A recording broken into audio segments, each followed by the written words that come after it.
Good evening from Il Finale. As you can see, it's a little bit darker, and so that makes it absolutely the appropriate time to start drinking what we've been producing over the last year, not just talking to you about bottles and barrels and goodness knows what else.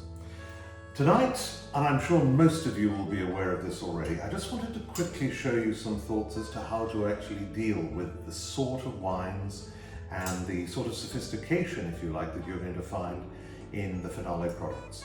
I want to decant it, but let's not get too smart or too clever or too posh about this, because I think the great thing with most young red wines is to ensure that you've got lots of oxygen, you've got lots of air coming through it, and that is the thing that really opens it out. That's the thing that's going to give you those wonderful fruit notes. It's going to be the thing that gives you that incredible nose.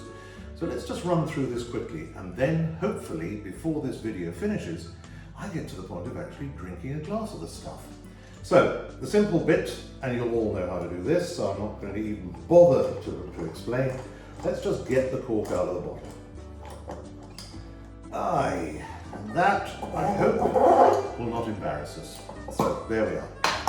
Now, what I'm going to use is something that you've probably all got available. This is not an expensive decanter, as you can see.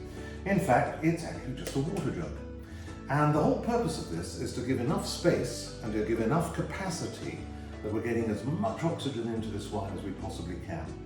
If you were buying a more sophisticated wine, or no, let me be more correct, let's call it an older wine, you would probably go the decanter route because you actually don't want as much air in it. But when you've got a wine which is somewhat younger, what you're trying to achieve, whatever the quality, you're trying to achieve something that is going to give you the maximum result and the maximum openness from the product that you're going to drink. So I'm going to take it, and I'm actually going to be not rough with it, but I'm going to be very direct in the way that we pour this and the way that we handle it.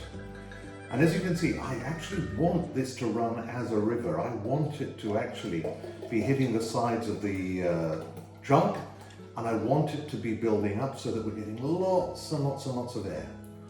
The happy thing also is, as you can see with a relatively young wine, little or no sediment, actually always a nice thing to be able to deal with.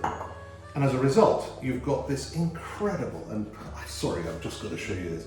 Look at the color of that, the intensity, the ruby dark redness of it. I mean, this is, I'd have to say, this is exciting. This is the stuff that, frankly, got us into this whole mess in the first place.